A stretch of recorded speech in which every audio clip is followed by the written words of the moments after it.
guys, Logan here. So, yesterday I went to see Christopher Nolan's latest film in theaters, Dunkirk, based on a true story war film about a battle that took place in Dunkirk where 400,000 men are trapped at a beach and they have to wait till home gets to them. You know, actually, the tagline for this movie pretty much sums up the story for Dunkirk. When 400,000 men can't get to their home came for them. Anyway, like I said, I went to see it yesterday, and what did I think of it? Well, let's get right into that, shall we? Now, am I a huge Christopher Nolan fan? No, I'm not. I mean, yeah, I do enjoy some of the films he directed in the past, like the Dark Knight trilogy and Inception, and I would even go as far as to say that I enjoyed Interstellar. So going into this film, knowing that it's written and directed by Christopher Nolan, I was pretty much looking forward to this movie, if not excited to see this movie, because I've rewatched the Dark Knight trilogy and Inception. Now, after seeing this film, my initial thoughts were, it's an incredible movie. Now, is it a perfect movie? No, it's not, and I will get into one issue I have with it near the end of the video. But first, I gotta talk about the positives, and there's so many to say in this review. Every cast member in this film did a really good job.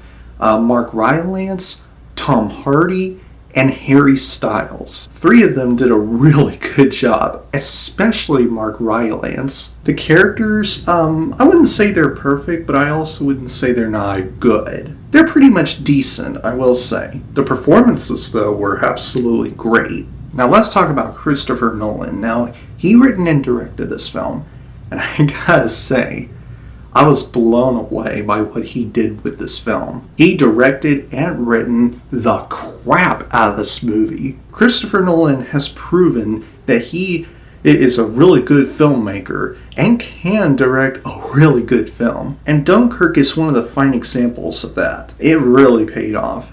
It really paid off. Christopher Nolan, you, my man, did a really good job. I'm giving you a lot of applause for that. Also, the directing and the writing was pretty much on point. The way he started this movie off within the first 5 to 10 minutes, and what he has shown, which again I won't spoil, was pretty unique. And what I really respect this movie for is that it felt very authentic with the story, the real life story, that it was telling through visuals, because this movie doesn't have very much dialogue within it. And do I feel like it needed much more dialogue than it already had? I would say no, and here's why. If you have a well-directed, well-written, well-scripted, well-put together, and just overall well-made film, you don't need to put very much dialogue to put in this film. We, the audience members, can pretty much tell what was happening through visuals on the big screen. And that's why I thought Christopher Nolan did so well at it as well. And there was not a single stereotypical World War I or II scene where if you guys would just sit on the sand in front of a fire at nighttime and said, if only I have to say my last words to my wife and my children, because I'm really going to miss them. I won't be able to see them again. I have some last words, but I don't know how to. There wasn't a scene like that. You feel like there were stakes, and this movie had a lot of stakes at hand, and you feel bad for the soldiers to be at stakes by some German fighters coming in and kill the soldiers, the Allied soldiers, if you will. And I was very pleased with that. Let's talk about the aerial dogfight scenes with Tom Hardy. They looked very real. They were pretty much white knuckling to watch. I mean, seriously, my hands were like gripping. I was literally on the edge of my seat. Like, you felt the intensity happening in this movie. You felt the rawness. You felt the stakes, which I already mentioned earlier. Now, I already mentioned that I have one issue with the film, and let's get into that. There was one scene in the middle of the second act of the movie, which, no spoilers, that for me kind of went on too long.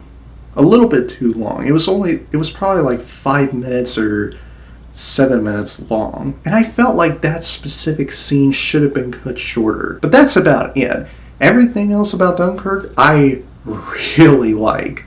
Christopher Nolan has nailed it once again. I'm going to give Dunkirk a gold medal of honor. I was going to give this movie a platinum medal of honor, but the only reason I didn't was because I already told you the issue I have with Dunkirk, and that's about it.